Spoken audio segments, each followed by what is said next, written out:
जय श्री राधे श्याम। साधु जी सीताराम, प्रेम से बोलो राधे श्याम, राधे श्याम। अब तो कन्हैया को पकड़ करके और मैया के पास ले आए और कहने लगे, मैया तेरे लाला ने माटी खाई है। मैया लाला से पूछी, लाला तेने माटी खाई? बोले ना मैया, मैंने तो बिल्कुल ना खाई। ना विश्वास तो मेरा मुंह देख ले। इतने मधुमंगल कहने लगे, हाँ अब तक तेरे पेट में धरी होगी, लेकिन कब को भटक गए। अच्छा मैया मेरा विश्वास ना तो दाऊ भैया से पूछ ले। दाऊ भैया के पास में जाकर कन्हैया खान में कहने लगे, ओ दाऊ सुन, अगर तेने मेरी कही कि मैंने माटी खाई तो मैं भैया को बता दूंगा कि दाऊ भैया भांग को गोला खामे। अब तो दाऊ सोचने लगे कि या की पिटाई होगी या ना होगी, पहले हमारी पिटाई हो जाएगी। दाऊ कहने लगे, मैया देख सच सच बताऊं, मेरे सामने तो लाला ने माटी खाई नहीं और पीछे ते खाई हो तो वो पतवना है। दाऊ जी अपना बचाव करके निकल गए। मैया कहने लगी कि मैं मुंह खोल के दिखा, मैं देखती हूं, अगर तूने माटी खाई होगी तो कहीं न कहीं तेरे मुंह में अवश्य लग रही होगी। कन्हैया ने मुंह को खोल करके दिखाया तो मुंह के अंदर तीनों लोगों के दर्शन मैया को होने लगे। तीनों लोकों में जो पृथ्वी लोक है, मृत्यु लोक, उसके भी दर्शन कन्हैया के मुंह के अंदर हो रहे हैं। और पृथ्वी लोक पर जो भारतवर्ष है, भारतवर्ष के दर्शन भी मैया को लाला के मुख के अंदर हो रहे हैं। भारतवर्ष के अंदर ब्रज 84 कोष जो है वो भी लाला के मुख के अंदर दिखाई दे रहा है। ब्रज 84 कोष के अंदर जो गोकुल गांव है वो भी लाला के मुंह के अंदर दिखाई दे, और गोकुल गांव के अंदर जो नंद बाबा का महल है वो भी उसमें मुंह में दिखाई दे रहा है, और महल के अंदर जो मैया लाला के मुंह को खुलवा करके दिख रही है वो भी मुंह में दिखाई दे रही है। अब तो मैया सोचने लगी मन में, हाय राम, ये बालक तो सचमुच कोई भगवान लगे। अब तो कन्हैया सोचने लगे, गड़बड़ है गई। अगर मैया ने भगवान मान लियो तो मैया कहां बैठा देगी? आरे में, और 4 चनौरी को भोग सुबह लगेगा और 4 चनौरी को भोग सांझ को लगेगा। बोली लाला तेरे मुंह में कछू है, लाला तेरे मुंह में कछू है। भगवान ने माया इशारा कर दियो कि मैया सब भूल जाए। बोले मैया काय मेरे मुंह में कछू ना है। जैसे मुंह बंद करो माया ने सारा कुछ भुला दिया मैया को। बोले मैया कछू ना देख ले तो विश्वास ना, तो वैसे ही वह मेहरो। दोबारा मुंह खोल करके दिखाया तो कुछ भी नहीं था, और मैया को दिखा भी सब कुछ दिया और माया के कारण सब कुछ भुला दिया। गोविंद एक एक लीला को ऐसे करते जा रहे हैं, उन ब्रजवासियों को पता ही नहीं पड़ता है। मेरे गोविंद 4.5 वर्ष के हुए। आज मैया के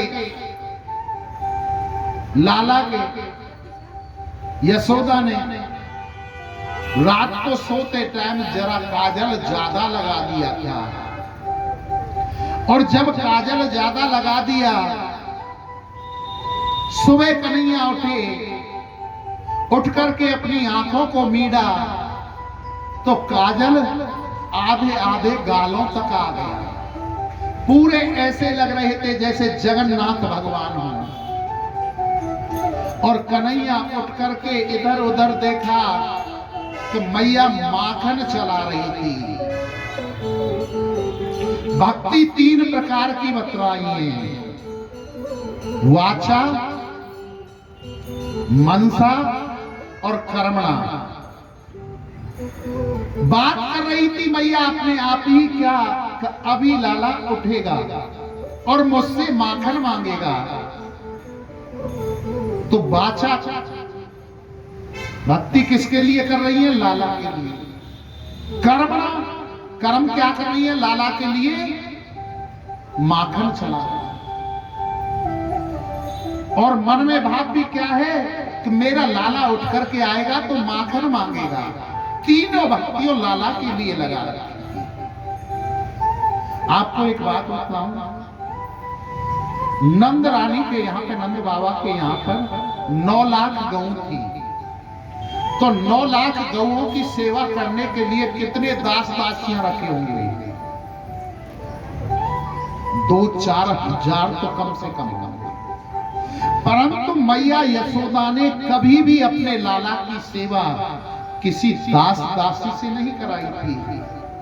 स्वयं अपना दुग्ध पान कराती थी, स्वयं अपने हाथों से माखन निकालती थी, तब लाला को माखन या दुग्ध पान कराती थी या अपना स्तन पान कराती थी।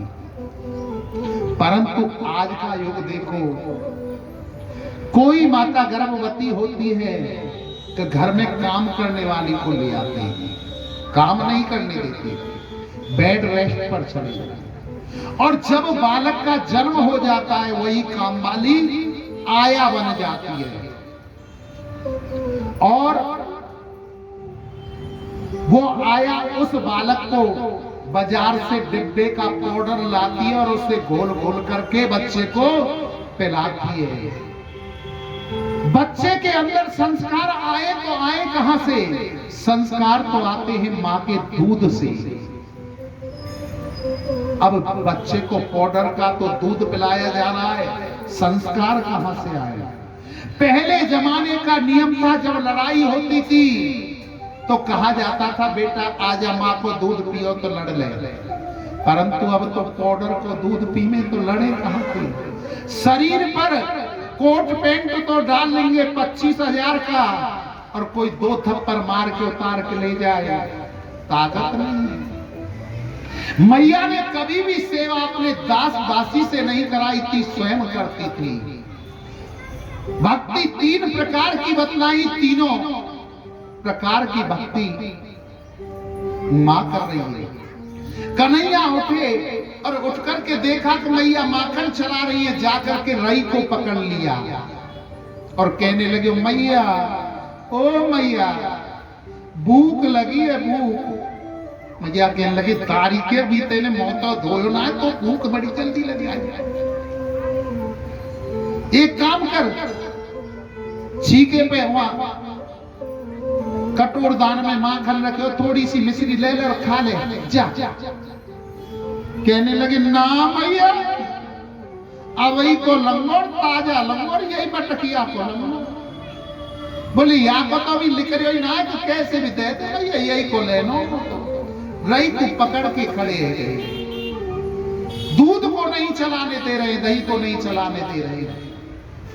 मैया ने गोद में उठा लिया, बोले लाला देख देख देख वो का चंदा मामा, चंदा मामा। अब तो माखन है भूल गई कन्हैया और मैया कहने लगी ओ मैया, ओ मैया हम तो चंदा मामा लेंगे, हम तो चंदा मामा लेंगे। मैया ने बोली ठीक, अब ही गौ लाला तो चंदा मामा। एक इतनी बड़ी परात उठा के लाई और वह पानी कर दियो, चौका में रख दी, चौक में आंगन में बीच में, वहां में चंदा मामा दिखन लगे प्रतिबंध। बोले ले ले चंदा मामा। लाला वहां बैठा के बोले या चंदा मामा खेल में लगे रह गए, इतनी देर में अपने दूध है चला लूंगी, दही है चला लूंगी। मैया जाके दूध है चला लगी और कन्हैया ने देखो कि मैया तो हमें बाबरो बनाए गए, कहां है हम चंदा मामा, हम पानी भर रहे। अब तो दोनों हाथ उठाए और छपाक दे सीना परात में मारे, परात उल्टी है गई और सबरो पानी चौक ही चौक में फैल गए। काए चंदा मामा, काए चंदा मामा। अब तो रोड लगे, बिछड़ गए, हाथ पामन ने फेंकन लगे। मैया दूध छोड़ के भगी भगी आई और कन्हैया को गोद में उठा लिया। बोले ना भैया, हम तो चंदा मामा लेंगे, हम तो चंदा मामा लेंगे। बेटा चुप है जा, देख देख देख हम के लिए बहू लेके आएंगे। नहीं बहू बहू, अब तो माखने भूल गए, चंदा मामा भूल गए और कहने लगे हम तो बहू लेंगे। बहू कैसी बहू लेंगे? अब तो कन्हैया कहने लगे राधिका गोरी से, बिरज की छोरी से, मैया करा दे मेरो ब्याह। होरी मैया करा दे मेरो ब्याह। मुझे बांके हरिनाथ की जय। होरी राधिका गोरी से, बिरज की छोरी से, मैया करा दे मेरो ब्याह।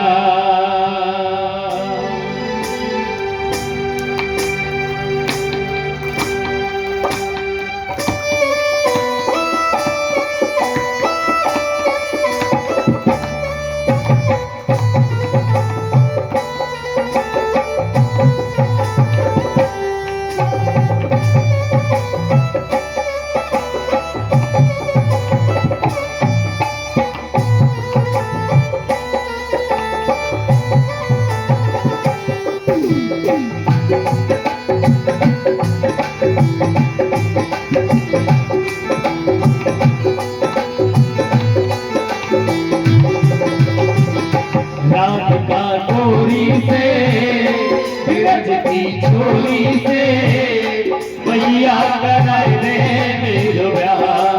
दिल छोटी है, दिल तेरी खोटी है, कैसे करा दूं मेरो ब्याह। राधिका गोरी से, बिरज की छोरी से, मैया करा दे मेरो ब्याह।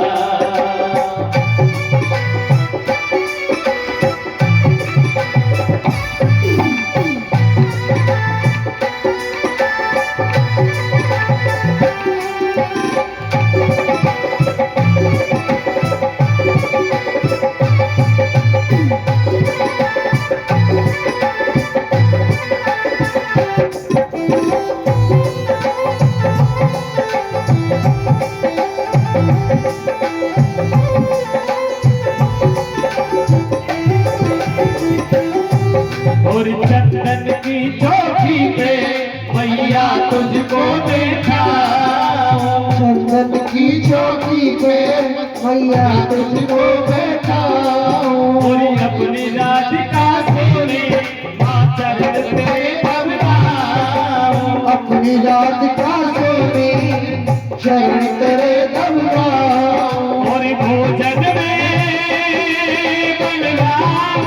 बनवाऊंगा 56 प्रकार के राधिका गोरी से, बिरज की छोरी से, मैया करा दे मेरो ब्याह। नजर तेरी छोटी है, नजर तेरी छोटी है, कैसे करा दूं तेरो ब्याह।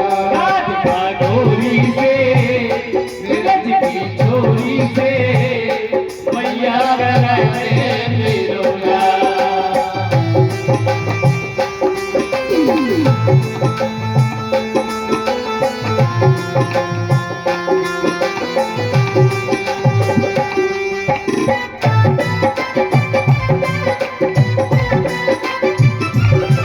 और छोटी सी दुल्हनिया तेरे अंगना में डोलेगी। छोटी सी दुल्हनिया तेरे अंगना में डोलेगी।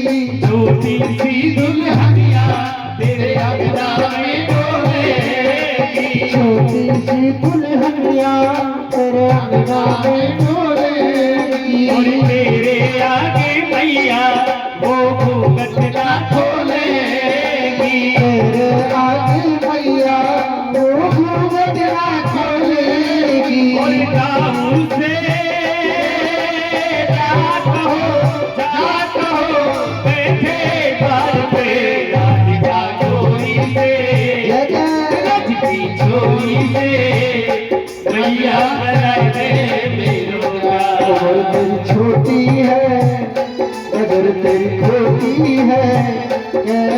करा दूं तेरो ब्याह।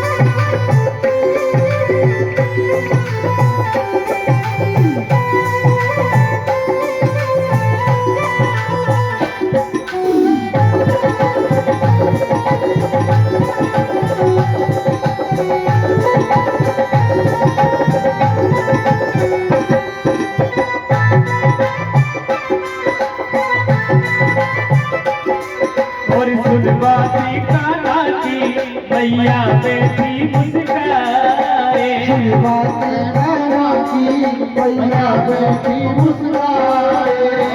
बाती कान्हा की मैया बेटी मुस्काए। सुन बाती कान्हा की मैया बेटी मुस्काए। उस छोटे से मुखड़े से कान्हा मुस्कुरा के बताए।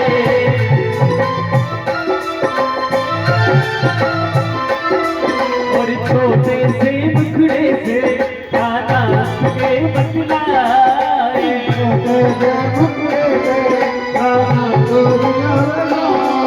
और नजर कहीं लग जाए ना मेरे लाल को राधिका गोरी से लगती छोरी से मैया करा दे राधिका गोरी से झोली से मैया करा दे उम्र भी छोटी है नजर भी छोटी है कैसे करा दूं तेरा छोटी है छोटी है कैसे करा दूं तेरा राधिका गोरी से लगती छोरी से मैया करा दे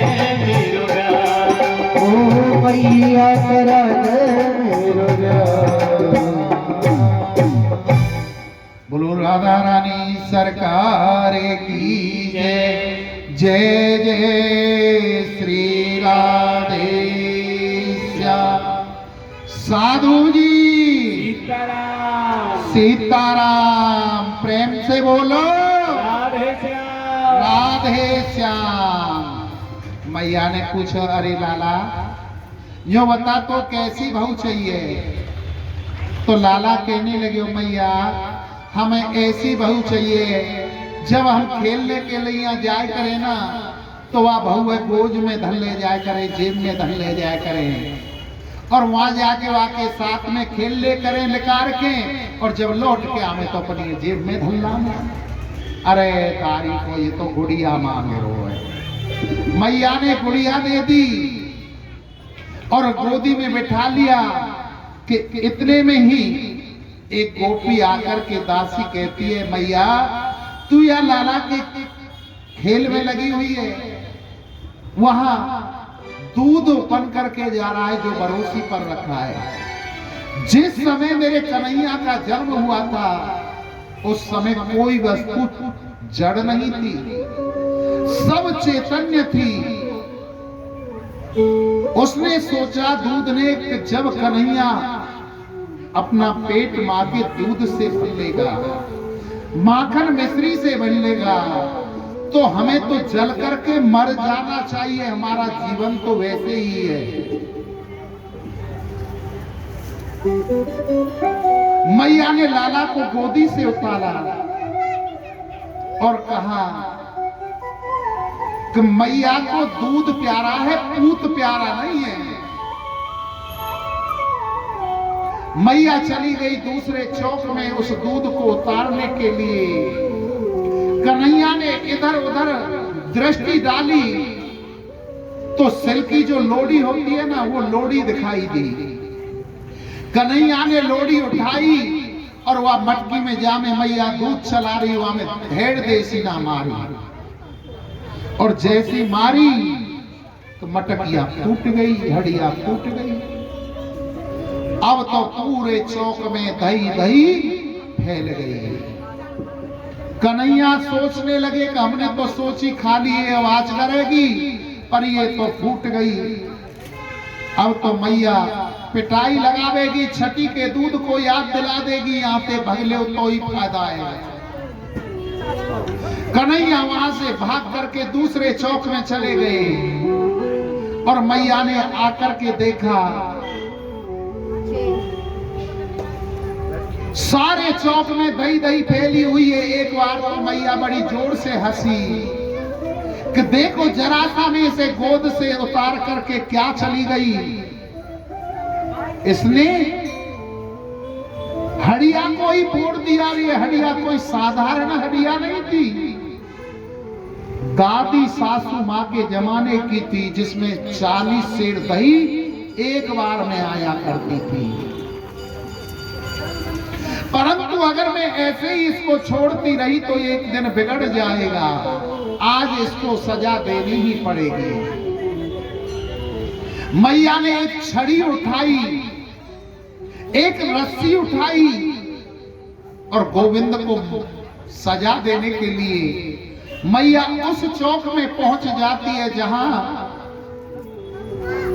गोविंद अपने मित्रों के साथ खेल रहे थे। कन्हैया ने देखा कि मैया मुझे मारने के लिए आ रही है, तो कन्हैया वहां से भाग लिए।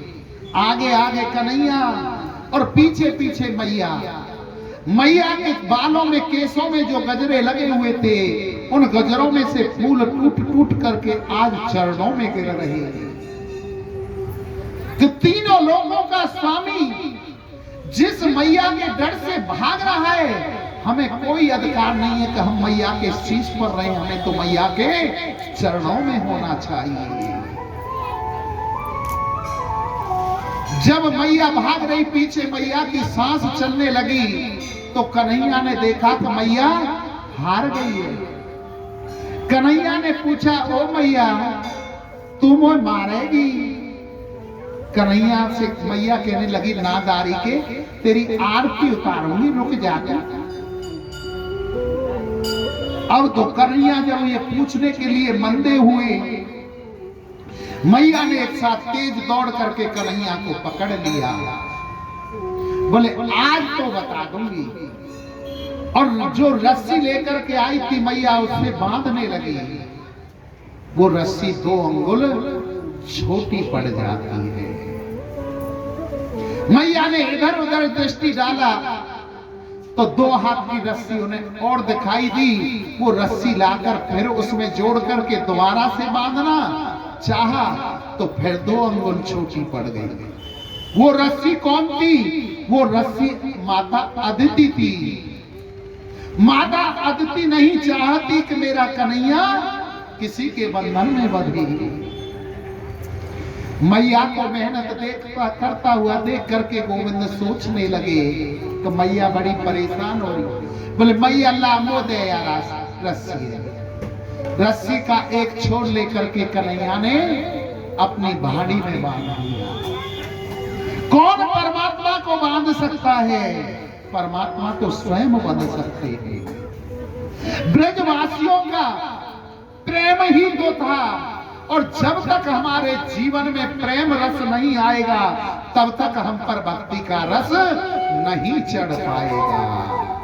अगर जीवन में भक्ति का रस चढ़ाना है तो सबसे प्रेम करना सीखो, और जब उस प्रेम को करना सीख जाओगे तो भक्ति का रस तुम्हारे अंदर प्रवेश कर जाएगा। और जिस दिन भक्ति का रस तुम्हारे अंदर प्रवेश कर गया, उस दिन मैं सत्य कहता हूं परमात्मा तुम्हें मिल जाएगा। प्रेम ही तो था। गोविंद ने अपने आप को बांध करके मैया यशोदा के हाथ में दूसरा कोना रस्सी का पकड़ा। मैया ने इधर उधर देखा, उधर उखल रखा हुआ दिखाई दिया। एक कोना छोड़ा रस्सी का उखल में बांध दिया। बोले दारी के यहीं बैठो रहते पूरे दिन, और मैं जाके काम करती हूँ। मैया वहां से चली गई, गोविंद वहां से चल दिए। गुटमन गुटमन तो जो उखल से रस्सी बंधी हुई थी और कमर से, तो वो उखल भी गिर गया और पीछे से लुढ़क लुढ़क करके उखल भी चल दिया। नंद बाबा के यहां पर दो वृक्ष थे, यमला अर्जुन के। गोविंद उन दोनों वृक्षों के बीच से निकल गए और उखल आकर उन वृक्षों में अटक जाता है। गोविंद ने जैसे ही जोर लगाया जरा सा, कि धराम देसी ना दोनों वृक्ष टूट करके गिर जाते हैं। बड़ा भारी शब्द घोष हुआ, पूरे गोकुल को सुनाई दे गया। अब तो वो यमला अर्जुन के वृक्ष कौन थे? कुबेर के पुत्र थे, जिन्हें नारद जी का श्राप लगा हुआ था। आज उनकी मुक्ति हो गई। ब्रजवासी दौड़े दौड़े आए और कन्हैया को गोदी में उठा लिया। नंद बाबा ने मैया यशोदा को धमकाया, तुम्हें ऐसे लाला को हर जगह नहीं छोड़ना चाहिए, नहीं मानना चाहिए। ब्रजवासी कहने लगे, नंद बाबा, जिस दिन से इस गोकुल में कन्हैया ने जन्म लिया है, कोई न कोई दिन इसके जीवन पर विपत्ति आती रहती है।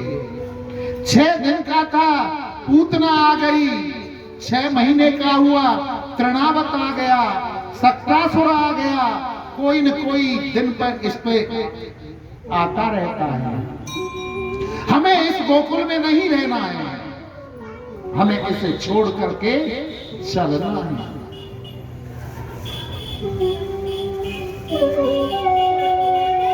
आज ब्रजवासियों ने गोकुल को छोड़ने का मन बना लिया। नंद बाबा पूछने लगे, तो चले कहां चले भैया? तो नंद बाबा के छोटे भाई थे घनानंद। घनानंद जी कहने लगे, वनम वृंदावनम ना पपश्य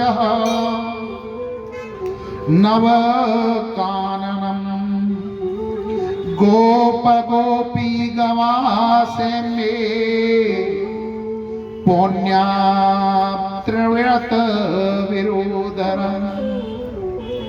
कि यहां पास में एक वन है जिसका नाम वृंदावन है। वृंदा माने तुलसी का वन। वहां हमें चलना चाहिए सभी गोपियों को। कैसा भी है वो वृंदावन? तो बताते हैं, वृंदावनम गोवर्धनम यमुना पुलिना नीचे वीक्षासी द्वैता प्रति राम माधव यो नृपा। कि वृंदावन के पास में गोवर्धन है और वृंदावन में पास में यमुना बहती है, जहां का हमारी गऊ आराम से गोवर्धन की तलहटी में तो चारा चर लेंगी और यमुना जी में जल पी लेंगी। इसलिए हमें वृंदावन चलना चाहिए। आज कन्हैया की खातिर उन ब्रजवासियों ने, कितना बड़ा महल था जिसमें 9 लाख गऊएं रहती थी, आज उस महल को छोड़ दिया। अपना सामान बैलगाड़ियों में रह रहा और गोकुल से चल देते हैं वृंदावन के लिए। तो भैया राजकुमार थोड़ा सो 2 ही लाइन में ले चलिए, ज्यादा लंबा मत लियो। कथा भी आगे अभी बहुत है, थोड़ा सा ले चलो वृंदावन।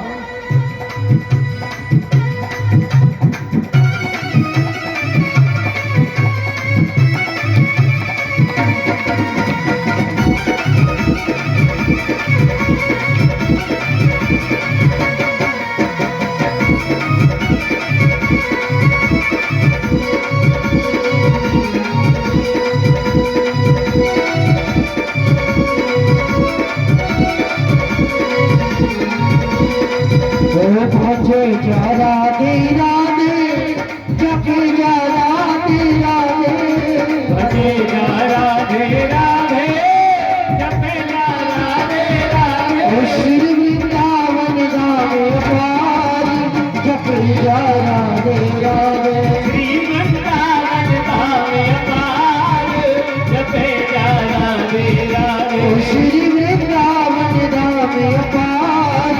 जपी जा राधे राधे श्री वृंदावन धाम अपार जपे जा राधे राधे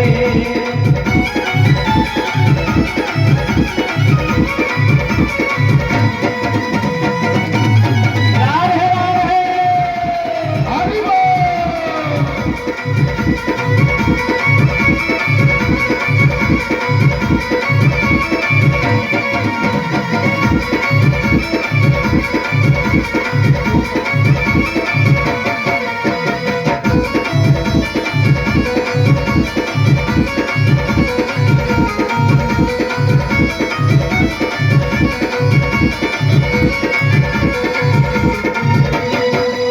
जो राधा राधा गावे वो प्रेम पदार्थ पावे राधा राधा गावे प्रेम पदार्थ पावे जो राधा राधा गावे वो प्रेम पदार्थ पावे जो राधा राधा गावे वो प्रेम पदार्थ पावे वाको है जाएगा पार जप जा राधे राधे श्री वृंदावन धाम अपार जपे जा राधे राधे श्री वृंदावन धाम अपार जप जा राधे राधे श्री वृंदावन धाम अपार जपे जा राधे राधे राधे राधे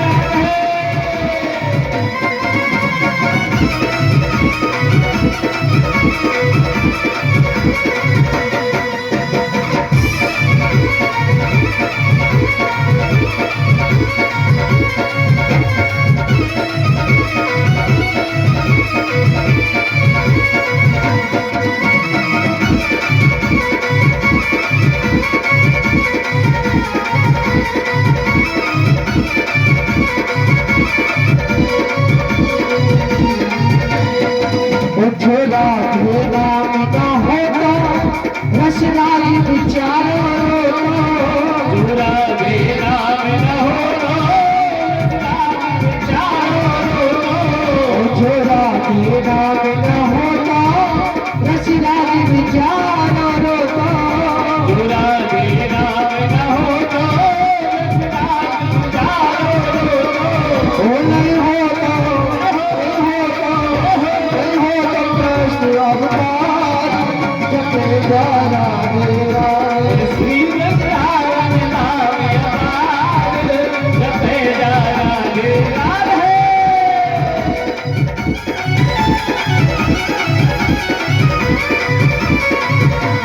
राधे राधे हरि बोल।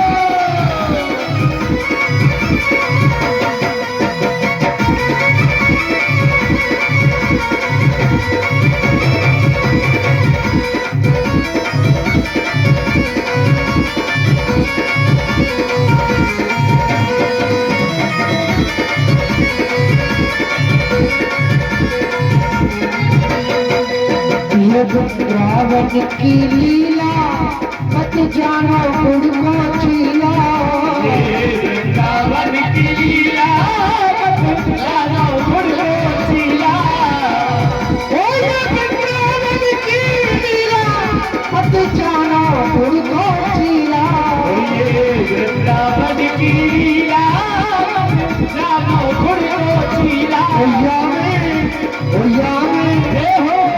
में ऋषि मुनि रे हाथ जपे जा राधे राधे श्री वृंदावन धाम अपार जपे जा राधे राधे राधे संवेदन को सारी जपे जा राधे राधे राधे संवेदन को सार जपे जा राधे राधे जपे जा राधे राधे बोलो वृंदावन माँ के बिहारी लाल की जय हो जय जय श्री राधे श्याम साधु जी सीताराम सीताराम प्रेम से बोलो राधे श्याम राधे श्याम। अब तो ब्रज गोकुलवासी अपना सर्वस्व छोड़ करके गोकुल से और वृंदावन चले जाते हैं। वहां कोई महल वगैरह तो है नहीं, तंबू आदि ताने बैलगाड़ियों के नीचे और वहां रहने लगे। आज कन्हैया ने अपनी मैया से कहा कि हे मैया, आप हमें गाय चराने की अनुमति दे दो। तो मैया कहने लगी, बेटा अभी तुम छोटे हो, तुम्हें गौ चराने की अनुमति नहीं मिलेगी। एक काम करो, वृंदावन के आसपास में ही, ज्यादा दूर मत जाना, छोटे छोटे बछड़ा बछियाओं को ले जाया करो और उन्हें चरा लाया करो। बोले ठीक है भैया। गौ के जो बछड़ा बछिया थे उनको चराने के लिए जाते हैं, तो वहां एक वृत्रासुर नाम का राक्षस आता है बछड़े के रूप में। गोविंद और बलराम जी उसे पहचान लेते हैं और उसका उद्धार कर देते हैं। उसके बाद में एक कंस ने और राक्षस भेजा जमुना जी में, बकासुर, बगले के रूप में। उसका भी मेरे गोविंद ने उद्धार कर दिया। ये बगला पाखंड का प्रतीक है।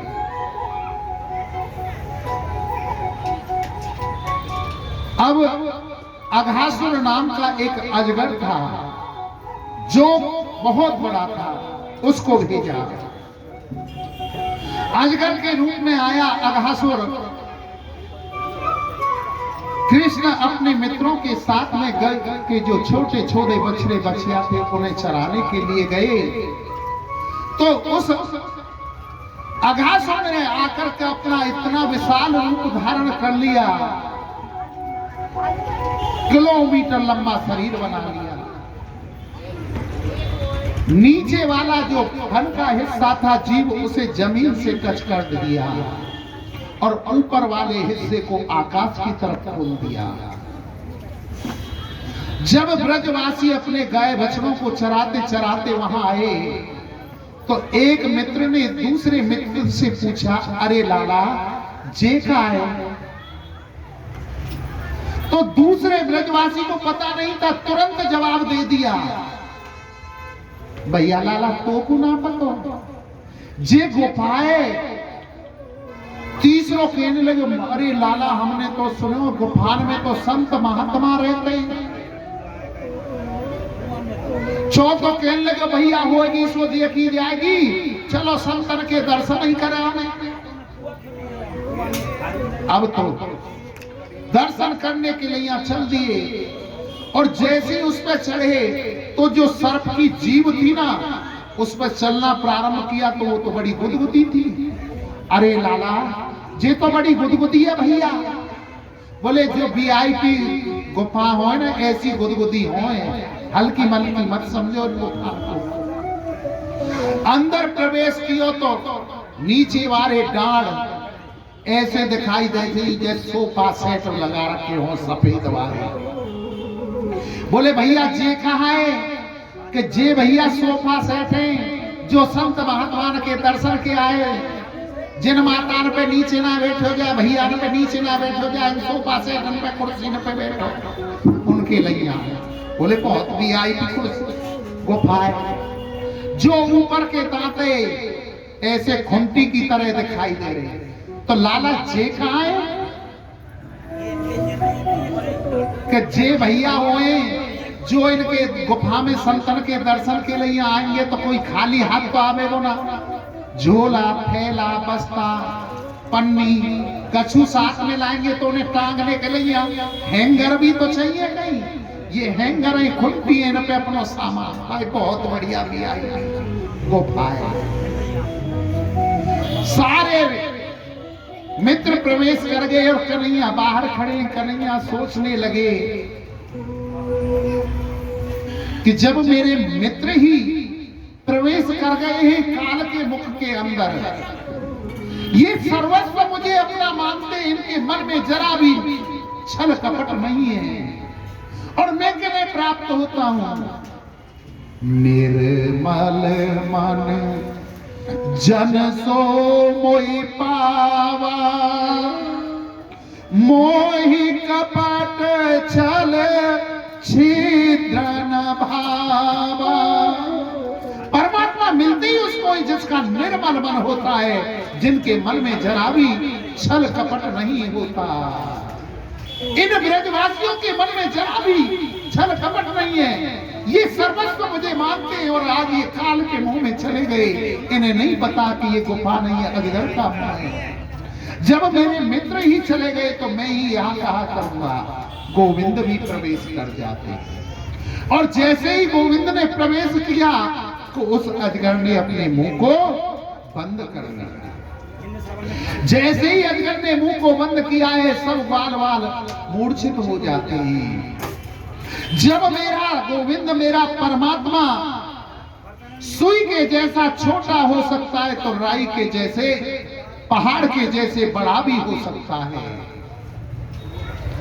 गोविंद ने अपने शरीर को बढ़ाना प्रारंभ किया पहाड़ की तरह, और इतना शरीर बढ़ाया, इतना शरीर बढ़ाया तो उस अजगर का मुंह फट जाता है और उसका प्राणांत हो जाता है, उसका उद्धार कर देते हैं।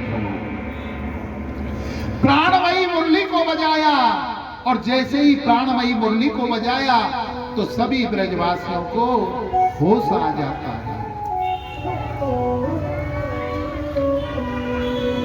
होश आ गया, वहां से आगे बढ़े, बोले भैया कलेव लेके आए होगे, भूख लगी है, बाल भोग पा लेते हैं। बैठ गए, सभा लगा ली, चारों तरफ मित्र मंडली बैठ गई। सब मित्र अपने घर से कुछ न कुछ कन्हैया के लिए लेकर के आए थे। कोई लड्डू लाया, कोई माखन लाया, कोई पकौड़ी लाया, कोई कचौड़ी लाया, कोई दही लाया, कोई भात लेकर के आया। सब कह रहे कन्हैया हमारे घर को पाले, हमारे घर को पाले। उसी मंडली के अंदर बैठा था मधुमंगल। मधुमंगल सोचने लगा कि काश वो दिन आएगा जिस दिन ये कन्हैया मेरे घर का भी भोजन पाएगा। हृदय में तुम भाव ला करके तो देखो, कन्हैया तुरंत समझ जाता है। आज कन्हैया ने कहा सुनो भैया, आज हम भोजन करेंगे तो मधुमंगल के घर का करेंगे, नहीं तो हम आज भोजन ही नहीं करते। मधुमंगल कहने लगे ओ कन्हैया, ओ लाला देख, आज तेरे लैया कछु ना लेके आयो, कल तेरे लैया कछु लेके आऊंगा, कल कर लियो, आज रहने। बोले नहीं, जब हमने प्रतिज्ञा कर ली अगर भोजन करना है तो आज मधुमंगल के घर का करना है, नहीं तो नहीं करना। मंगल कहने लगे कन्हैया तू 2 मिनट रख, मैं अभी भाग गए और दौड़ तेरे लिए कछु लेके आऊंगा। तो दौड़ लगा दी मधुमंगल, और घर पर पहुंचे और जाकर के कहने लगे ओ मैया देख, मेरे कन्हैया ने मेरे कितना मान सम्मान रखे। बड़ी सभा में मित्रों की मंडली के अंदर कहा कि अगर खाना है तो मधुमंगल के घर का खाना है, नहीं खाना।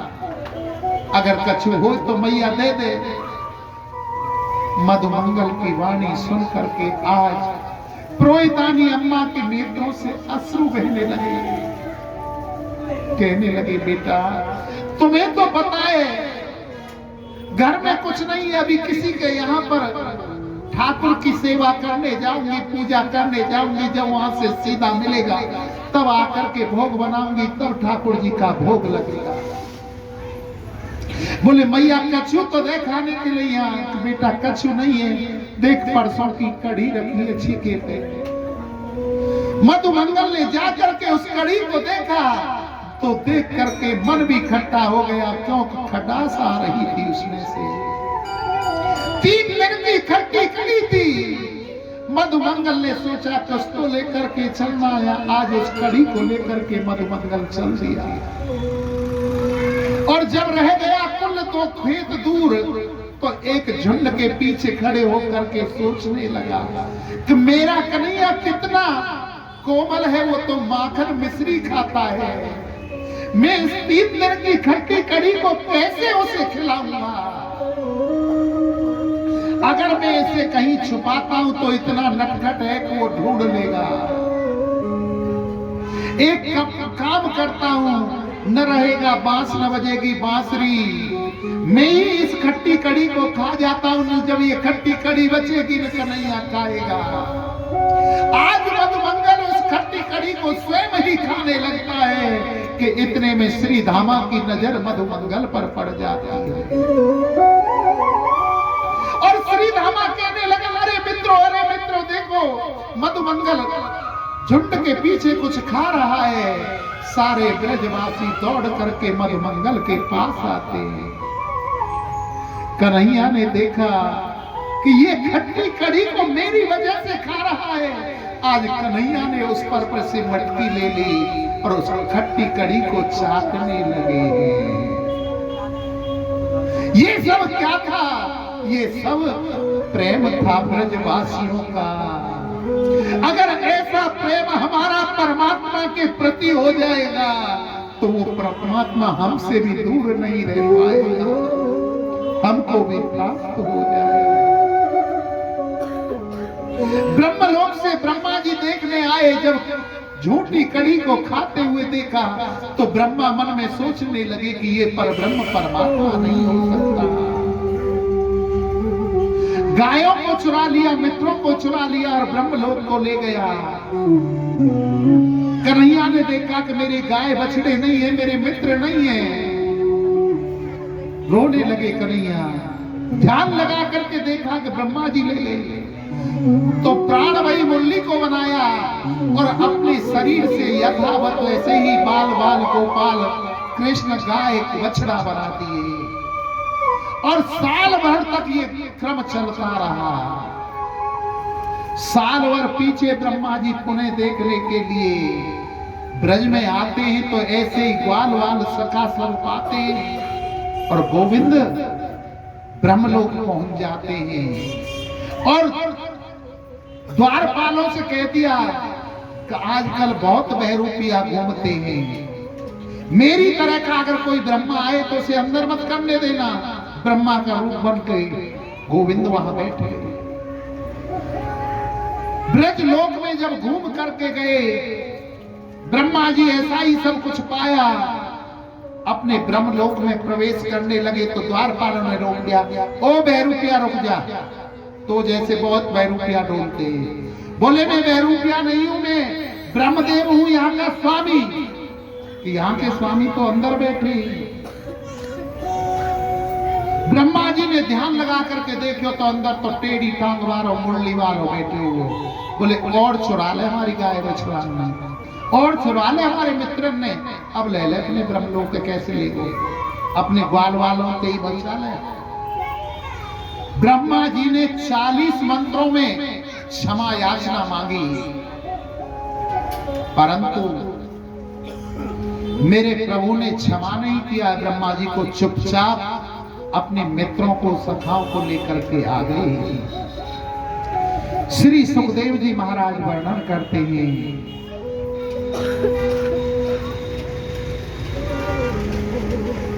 ये जो वृंदावन है बड़ा पावन तीर्थ स्थान है, परंतु इस पावन तीर्थ स्थान को यहाँ पर कालिया नाग ने दूषित कर रखा है। इस कालिया नाग को यहां से निकालना होगा।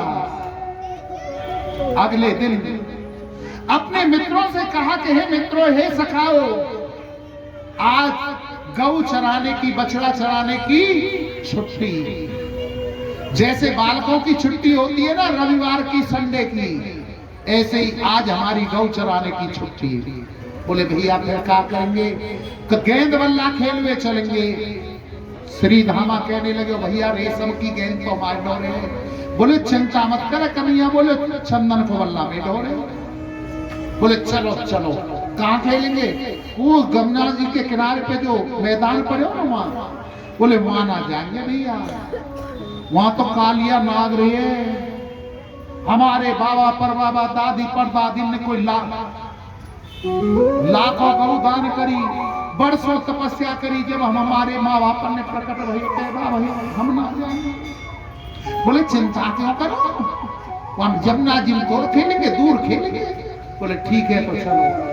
जैसे ही चले सामने से बलदाऊ जी आ गए।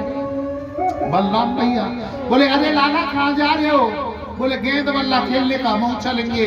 बोले ना दाऊ, अगर दाऊ साथ में जाते तो वो शेषनाग का मर्दन नहीं करने देते। बोले दाऊ तुम हमारे साथ में चलो, तुम बड़े हो तो हमें शर्म लगे। बोले ठीक है तो जाओ, पर काली दह से दूर थे। पहुंच जाते हैं, खेल प्रारंभ होता है, बाजी आती है गोविंद की, और गोविंद ने ऐसा टोल मारे हो, ऐसो टोल मारे हो, गेंद सीधी जा करके काली दह में गई। अब तो श्री धामा कहने लगे ओ भैया हमारी तो वही गेंद दे दे, खेल में कोई ऊंचो बड़ो ना हो, तुम्हारे पास 2-4 लाख गऊ ज्यादा होंगी तो कोई हमें बड़ी बात ना है, खेल में सब बराबर होए। और वो गेंद ऐसी वैसी नहीं है, हमने अपनी मैया के साया फारे रेशम के वो हमसे वो गेंद बनाई, हमें तो वही गेंद चाहिए। गोविंद गेंद को लेने के लिए छलांग लगा देते हैं। भजन रंजो थोड़ा सा कथा अंदर गए और नाग की पत्नियों से कहा कि अपने पति को जगा, हमारी गेंद उसके पास आई है, हम गेंद को लेकर के जाएंगे। नाग जग जाता है और कृष्ण के शरीर पर लिपट जाता है। शरीर को फुलाया कृष्ण ने तो सर्प की ढील छोटी हो गई, ढील छूट गई। कन्हैया उछल करके उसके फन पर चढ़ जाते हैं और जिस फन को ऊपर उठाता है उसी पर कन्हैया कूद करके पहुंच जाते हैं, नृत्य करने लगते हैं। रुधिर बहने लगा। नाग पत्नियों ने क्षमा याचना मांगी, नाग ने क्षमा याचना मांगी। बोले प्रभु मुझे क्षमा कर दो, मुझे श्राप था, गरुड़ मुझे कहीं नहीं देता था, इसलिए मैं यहाँ आकर छुपा हुआ था। बोले अब मेरे पैरों के निशान तुम्हारे फल पर हैं, गरुड़ तुमसे कुछ नहीं कहेगा, अब तुम रमण द्वीप को चले जाओ। वहां से चले जाते हैं, निको तैयार हो जाता है वो। बोले अब हमें तुम ऊपर लेकर चलो। तो जैसे ही फल ऊपर आता है ब्रजवासी सारे वहां पर मूर्छा अवस्था में पड़े होते हैं। गोविंद ने प्राणवायु मुरली को बजाया, सबको होश आया और कालिया नाग वहां से चला जाता है। श्री सुखदेव जी महाराज वर्णन करते हैं, उसके बाद में हेमंत का महीना आ गया, कार्तिक का महीना जिसे कहता है।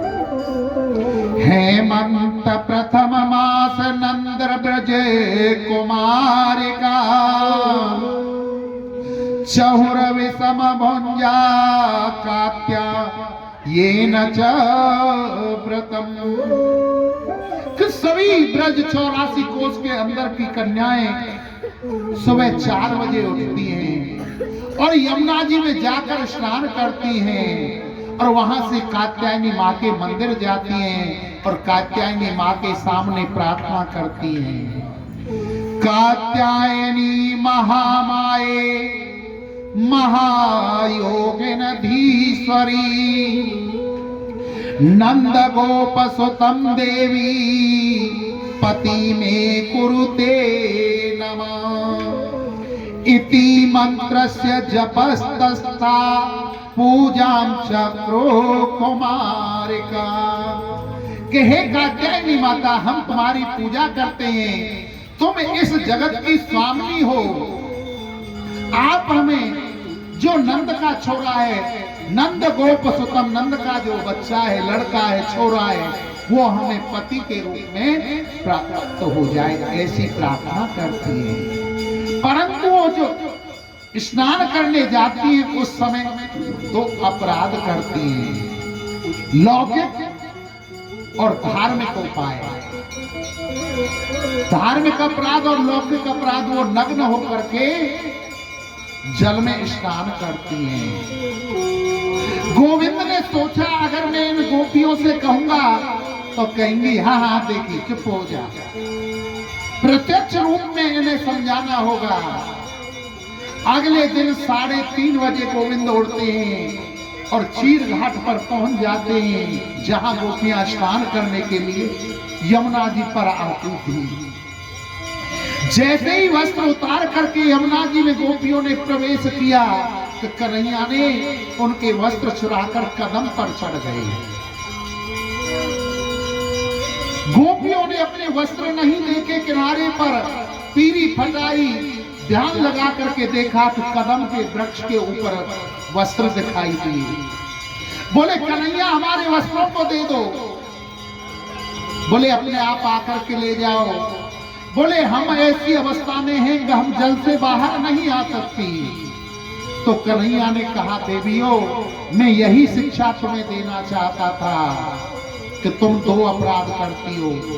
धार्मिक अपराध तो यह है कि जल के अंदर वरुण देवता का वास है, कभी भी जल में नग्न अवस्था में स्नान नहीं करना चाहिए। और लौकिक अपराध यह है कि कोई मन चला यहाँ पर आ जाए, तुम स्नान के लिए अपने वस्त्रों को उतार करके स्नान करने गई, तुम्हारे वस्त्रों को घर ले जाओ तो तुम कैसे अपने घर जाओगी। आज उन गोपियों को बड़ा सुंदर ज्ञान दिया है। इस समय मेरे प्रभु की अवस्था 6.5 वर्ष की थी और 6.5 वर्ष के अंदर कभी भी कोई काम नहीं होता है। श्री सुखदेव जी महाराज वर्णन करते हैं, अनन्यास चिंतयन्तो माम ये जना पुरपासते तेषां नित्याभियोक्तानां योगक्षेम्य व्याहाम्यहम्। जब इन ब्रजवासियों को मैं मिल गया हूं तो इन्हें उधर उधर भटकने की अब क्या जरूरत है। एक साधे सब सदे और सब साधे सब जाए। अगर ये एक को साधने लगेंगे तो सबको साधने की इन्हें आवश्यकता नहीं है। और इंद्र के मन में भी अभिमान आ गया है, उस इंद्र के अभिमान को दूर करना अति आवश्यक है। अगर मैं इन ब्रजवासियों से कहूंगा कि तुम मेरी पूजा करो तो कहेंगे नंद को छोड़ा है, देखो कैसी बेकी बात करता है। इन ब्रजवासियों से मुझे अपने रूप में इस गोवर्धन महाराज को पुजवाना होगा। अगर आज इस कलयुग में कोई प्रत्यक्ष रूप में है तो दो ही देवता हैं। ब्रजमंडल के अंदर गोवर्धन महाराज आज भी प्रतिदिन एक तिल के बराबर जमीन में धस रहे हैं। और जिस दिन वो पूरे जमीन में धस जाएंगे उस दिन प्रलय आ जाएगी, कलयुग समाप्त हो जाएगा, प्रलय आ जाएगी सारी पृथ्वी पर।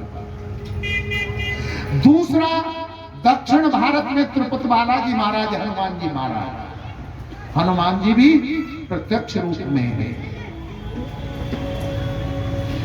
इन ब्रजवासियों से गोवर्धन महाराज की पूजा करवानी होगी। और इस समय मेरे प्रभु की अवस्था थी 7 वर्ष की। गोवर्धन की पूजा करानी होगी, ये भाव अपने मन में लेकर के आए।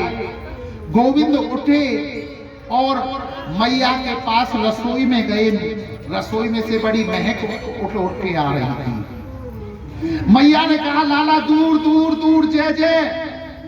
मैया अपने मुंह पर कपड़ा बांध करके पकवान बना रही थी, पुआ, पकौड़ी, कचौड़ी। कन्हैया द्वार पर खड़े हो गए, हाथ में बगल में लगा करके, और कहने लगे ओ मैया एक पकौड़ी दे दे। बोले दूर दूर जय जय पिटाई लग जाएगी। मैया पकौड़ी ना तो कम से कम एक कचौड़ी दे दे। बोले कुछ भी ना, मारूंगी, भग जाते। कन्हैया रोते रोते नंद बाबा के पास आए। नंद बाबा ने कन्हैया को रोते हुए देखा तो अपनी गोदी में उठा लिया।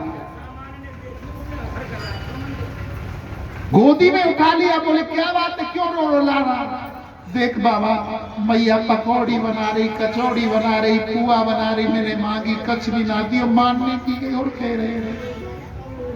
बोले लाला देख गोवर्धन उसकी इंद्रदेव की पूजा करनी है बेटा, वो अकेले यहाँ बना रही है। बोले बाबा ये इंद्र की पूजा क्यों करें? परजन्यो भगवान इंद्रो मेधास्ते साममूर्तय ते वर्षन्ति भूतानां प्रवीण जीवनम पाया। बेटा जब हम इंद्र की पूजा करते हैं तो इंद्र खुश होता है, भगवान खुश होते हैं और वो मेघों को आदेश करता है, मेघ बरसते हैं। तो जब मेघ बरसते हैं तो हमको फसल प्राप्त होती है। बोले बाबा ये क्या का वो होगा? जिस देश में हम रहते हैं कर्मणा जायते जंतु कर्मणेव च विलीयते सुखम दुःखम भयं चैव कर्मणेवापि पद्यते। कि हमारा जीवन मरण सब कुछ कर्म के आधार पर है, कर्म से सब कुछ बतलाया है। कर्म प्रधान देश है हमारा, तो जो जैसा कर्म करेगा वैसा फल भोगेगा। तो इसमें इंद्र कहां से आ गया? बाबा हम कर्म करते हैं तो ही भगवान हमको फल देता है। इंद्र की पूजा को छोड़ो, हमारी गौ कहां चढ़ने जाती है? गोवर्धन महाराज की तलेटी में गोवर्धन महाराज की पूजा करो। ब्रजवासी कहने लगे ओ छोरा देख हम तेरे कहने थे गोवर्धन की तो पूजा करने लगेंगे, परंतु हमारी 3 शर्त है। बोलो क्या बताओ? कि पहली शर्त तो ये है कि तेरे गोवर्धन महाराज को हमारी टूटी फूटी सेवा स्वीकार करनी होगी। बोले ठीक है। दूसरी शर्त ये है कि ऐसे नहीं चलेगा, थाली में भोजन रखो, तुलसी पत्र छोड़ दियो और भोग लग गए हो। तेरे गोवर्धन महाराज को प्रकट होकर के साक्षात भोग पाना होगा। बोले ठीक है। और तीसरी शर्त ये है कि जब हम इंद्र की पूजा बंद कर देंगे हो और गोवर्धन की पूजा करेंगे, इंद्र रुष्ट है तो रक्षा तेरे गोवर्धन करनी होगी। बोले ठीक है। बोले तो कर लो तैयारी है रही है। कैसे? खुरचन खीर मोहन खमीरा और खुरमी, खीर खजला जलेबी कला कंद बालू शाही है। मोहन थार मेवा मटी मटरी मसूर पाक, केक रसगुल्ला संग में रबड़ी सोहाई है। भुजिया नमकीन सेव पापड़ गठिया सकल पारे और भुजिया समोसो पापड़ पकौड़ी बनाई है। मधुप श्याम नंद बाबा यशोदा सब सामग्री लेकर के गिरिराज के आज भोग में सजाई है। 56 भोगों के दर्शन करो। क्या क्या बनाए? छेना के रसगुल्ला, छेना के राजभोग, छेना के गुलाब जामुन, चमचम, पकौड़ी, सेव, संतरा, केला, ये चीज बनी छेना की। या के बाद में खोआ के लड्डू, खुरचन के लड्डू, मगध के लड्डू, मेवावती, कलाकंद, खीर मोहन, मोहन थार, ये चीज बनी खोआ की। या के बाद में बेसन के लड्डू, मगध के लड्डू, जलेबी, इमरती। या के बाद में पूरी, कचौड़ी, पकौड़ी, दही वड़ा, कांजी वड़ा। तो कई जने तो जीव फेर लगे होटल पे, अभी तक नाम लिख रहे मिले वो ही सब प्रसाद मिले वो तो हम भर्रा क्यों मिले समय मिलेगा। या के बाद में मीठे चावल, नमकीन चावल, दाल भात, कड़ी भात, सभी प्रकार की दालें बनाई, परंतु एक दाल नहीं बनाई मसूर की दाल का भोग नहीं लगता है। रोटी बनाई, बेजड़ की रोटी, मिस्सी रोटी, तंदूर की रोटी, चूल्हे की रोटी, दलिया, रबड़ी, समोसे, टिक्की, पकोड़े, 56 प्रकार के भोग बना लिए। और रख लिया उन्हें सजा करके बैलगाड़ी में। सांडिल्य मुनि जी को बुला लिया कि गुरु जी आ जाओ, गोवर्धन की पूजा करके आनी है।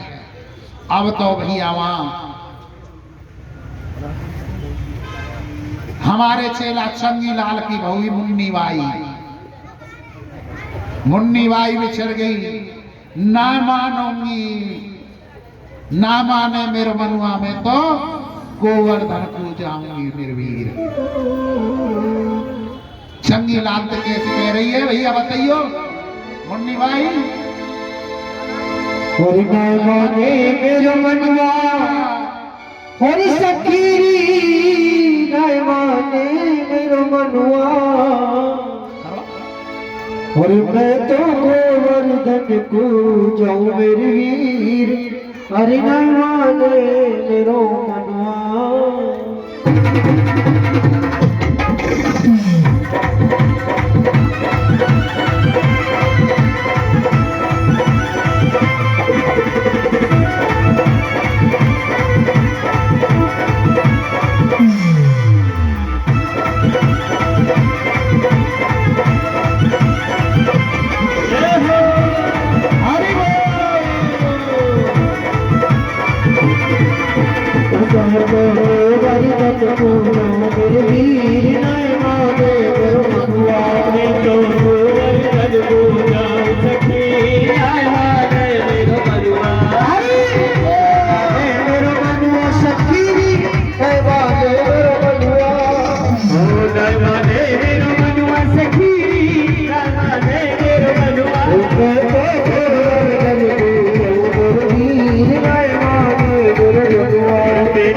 की है परिक्रमा, सात कोस की है परिक्रमा, सात कोस की है परिक्रमा, सात कोस की है परिक्रमा, सात कोस की है परिक्रमा, सात कोस की है परिक्रमा। भगवान श्री भगवान श्री भगवान श्री गंगा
करिया सात शेर की करो कन्हैया, सात शेर की करो कन्हैया, सात शेर की करो कन्हैया, सात शेर की करो कन्हैया। सत्तर हो संतन हमें सत्तर हो तुझ बाऊ मेरी, जय माते गुरु